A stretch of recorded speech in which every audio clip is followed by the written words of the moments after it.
अस्सलामुअलैकुम। अब वो दिन आ चुका है और अभी से नहीं, 4-5 दिन पहले से ही चल रहा है, जिस दिन में मतलब लड़कियां कसरत से अपना घर छोड़ेंगी, अपने माँ बाप की नाफरमानी करेंगी, अपने माँ बाप को धोखा देंगी। मतलब वो बस ज़िंदगी के 4 दिन शुरू हो गए हैं जब लड़कियां 200-400 की चॉकलेट के लिए, केक के लिए अपनी इज्जत का जनाजा निकाल देगी। चंद हज़ारों की शॉपिंग के लिए, चंद हज़ारों की ज्वेलरी के लिए किसी के साथ भी कहीं भी जाने के लिए तैयार हो जाएंगी। मतलब मोहब्बत नामी फ्रेम में किसी के साथ भी मिलने के लिए, किसी के साथ भी घूमने फिरने के लिए, किसी के साथ भी कहीं जाने के लिए तैयार हो जाती है।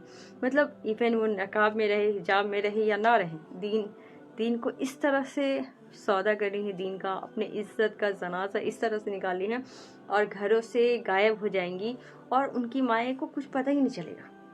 हालांकि ये नहीं कह सकते कि माँ को पता नहीं होता, अल्लाह बेहतर जानता है, लेकिन ये भी मुमकिन है कि उनकी दोस्त को, सहेली को खबर हो, लेकिन ये भी मुमकिन है कि उसकी माँ को या उनकी दोस्त की सहेली को खबर ना हो।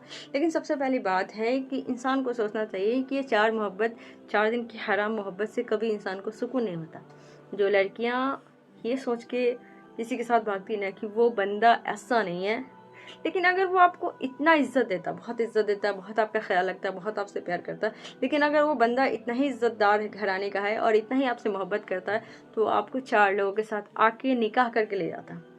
ये छुप छुप आके हराम मोहब्बत ही की जाती है और 2-4 दिन के लिए ही की जाती है। जो अगर इज्जतदार घराने का मर्द होता ना, वो कभी भी ना किसी भी लड़कियों को हराम चीज़ें के लिए जोर नहीं देता, प्रेशर नहीं करता, प्रेशराइज नहीं करता, उसको हराम जगह पे नहीं बुलाता और उसको ना 2-4 आज के वक्त पे ना 2-400 के गिफ्ट दे के ना लड़कियों का फ़ायदा उठाना सबसे ईजी है।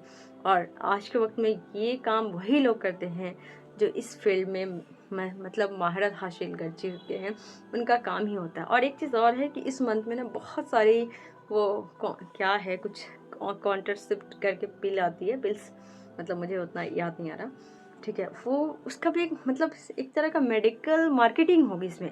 इस मंथ में इतनी हराम चीज़ें होंगी और हराम चीज़ें के नीचे अंदर में ना इतनी सारी हराम प्रोडक्ट बिकेंगे और मेडिकल इंडस्ट्री को लाखों करोड़ों का फ़ायदा होगा और उसके लिए मुस्लिम लड़कियों की इज्जत का जनाजा भी उठाया जाएगा। अल्लाह हिफाज़त फरमाए हमारी।